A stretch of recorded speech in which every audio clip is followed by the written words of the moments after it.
দর্শক আপনারা দেখতে পাচ্ছেন যে আজ বিজয়ের মিছিল হাটহাজারী বাজারে চলছে। বিজয়ের যে মিছিল পুরো একটা মাস যাবৎ তাজা রক্তের বিনিময়ে এই বিজয়ের মিছিল ছাত্রদের আজ সেরা সফল হয়েছে, সেটা বুঝতেই পারছি।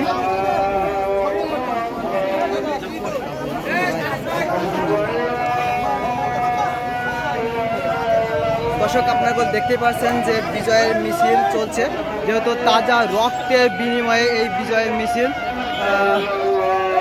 আমরা এই একটা পতাকার মাধ্যমে, পতাকার জন্য আজকে বিজয় মিছিল আমরা নিয়ে আসতে পেরেছি, যে তারা নিয়ে আসতে পারছে, স্বাধীন করতে পারছে আবার নতুন করে ছাত্ররা। এটাই প্রমাণ করে দেয় যে ছাত্র জনতার উপরে কোনো দেশই চলতে পারে না, ছাত্ররাই সমস্ত চাবিকাঠির অংশ। এরা ছাত্ররা আবার নতুন করে বুঝিয়ে দিয়েছেন, সেটা আপনারা দেখতে পাচ্ছেন যে হাটহাজারী চৌরাস্তার মোড়ে আপনারা এই গণসমাবেশটা দেখতে পাচ্ছেন। দর্শক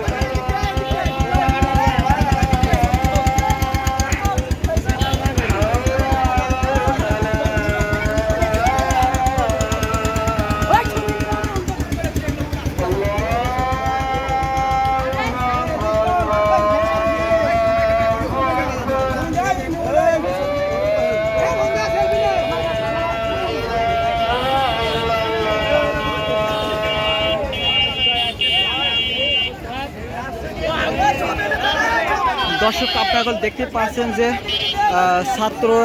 ছাত্রদের সঙ্গে অভিভাবক এবং শ্রমিক সব স্তরের মানুষই এখানে জড়ো হয়েছে হাটহাজারী বাজার সংলগ্ন, সেটা আপনারা দেখতে পাচ্ছেন। দর্শক এবং সেই সাথে আমি আমাদের এলাকায় জনতা সবার প্রতি অনুরোধ রাখবো, কোন রকম বিশৃঙ্খলা না করে শান্ত সুষ্ঠুভাবে যেন তারা এলাকায় থাকে, কারোর সাথে অসদাচরণ না করে। এই যে আমি আমার বক্তব্য শেষ করছি। বাংলাদেশ জিন্দাবাদ। বিসমিল্লাহির রহমানির রহিম। দর্শক আপনারা দেখতে পাচ্ছেন যে লাল সবুজের পতাকা নিয়ে আজ রক্তের বন্যা বয়ে গেছে যে বাংলাদেশে মাসব্যাপী, তাদেরকে নিয়ে আজ জয়ের মিছিল চলছে, সেটা আপনারা দেখতে পাচ্ছেন। যারা আমাদের এই দেশের জন্য জীবন দিয়ে গেছে, আমি তাদেরকে শত শত তরুণী তারা এই দেশের জন্য জীবন দিয়ে আজ এই জয় নিয়ে এসেছে। আপনারা দেখতে পাচ্ছেন দর্শক ভিডিওর মাধ্যমে। আমরা যেন ওদের মতো না হই, আমি আমার সংক্ষিপ্ত বক্তব্য শেষ করছি। গোলাবেদ বাংলাদেশ জিন্দাবাদ।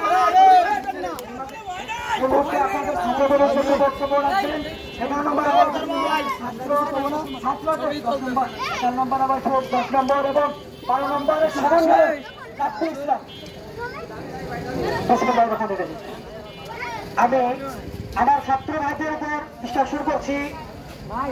আমাদের যে দাবি ছিল এক দফায়, আমাদের দাবি আমরা 1952 সালে এত হত্যা, ছাত্র হত্যা আমরা দেখিনি,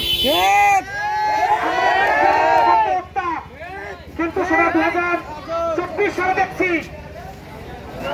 তার কারণ আজ ছাত্র হত্যার পর ছাত্র রক্তের বিনিময়ে আজকের এই স্বাধীন, আজকের এই বিজয়, যে বিজয়ের উল্লাস করলাম আমরা এতক্ষণ ধরে।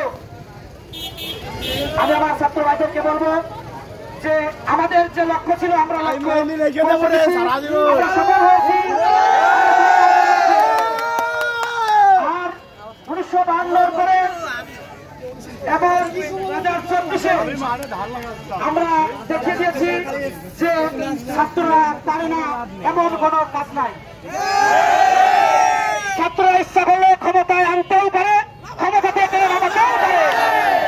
আমি আমার ছাত্র ভাইদেরকে বিশ্বাস করছি, আপনারা কোথাও আর হট্টগোল করবেন না, কোথাও কোনো হট্টগোল করবেন না। আমাদের যে পর্যায়ে যাওয়ার দরকার ছিল আমরা সেই পর্যায়ে চলে গেছি। আমাদের দাবি ছিল একটাই, যে প্রথম যে দাবি ছিল কোটা সংস্কারে, সরকার সেটা মানে নাই। আমরা 9 দফা দাবি দিয়েছি, সরকার মানে নাই। পরে আমরা 1 দফা দাবি দিয়েছি, আমরা 1 দফায় সফল হয়েছি। যদি পরবর্তীতে এরকম কোন কর্মসূচি আছে, আমরা ছাত্ররা এইরকম স্বৈরাচার রুখে দিতে এক হতে প্রস্তুত আছি কিনা, এই কথা বলে আমি আমার সংক্ষিপ্ত কথা শেষ করছি। এই মুহূর্তে আপনাদের সামনে সংক্ষিপ্ত বক্তব্য নিয়ে আসবেন বাংলাদেশ জাতীয়তাবাদী স্বেচ্ছাসেবক দলের 11 নম্বর ইউনিয়ন শাখার আহ্বায়ক রমজান। হ্যালো,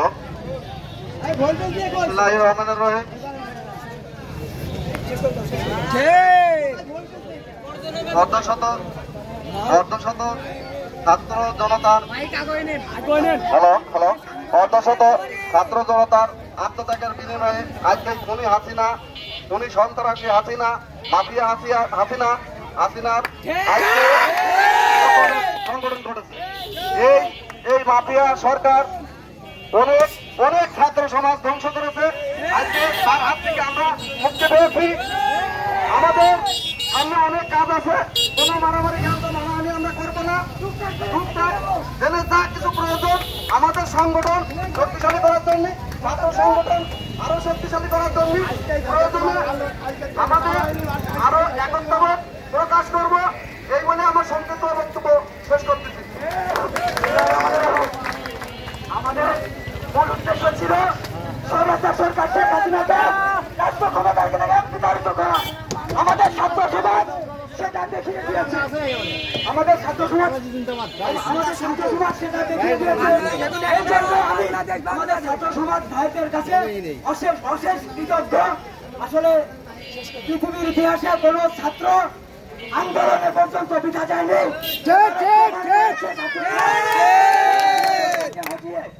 যাই হোক, এই মাঝে এই মুহূর্তে একটু বক্তব্য রাখবেন, সংক্ষিপ্ত বক্তব্য রাখবেন আমাদের 11 নম্বর আবাদুল ইউনিয়ন যুব দলের যুগ্ম আহ্বায়ক জিয়াল হোসেন।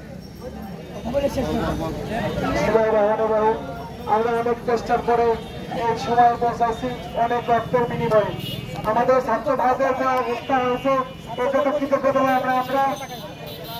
কৃতজ্ঞতা জানাই। তারা আমাদের অনেক উপকার করেছে, আমাদের পাশে তার হাতকে শক্তিশালী করেছি। আমরা এখন আমরা জোর প্রান্তে আছি, আমাদের এখনো কোনো ভয় নেই। আমি এগুলো আমার আজকে সবাই সমস্ত ছাত্রদের প্রতি কৃতজ্ঞতা জ্ঞাপন করে আমাদের সেখানে সমাপ্তি ঘোষণা করছি।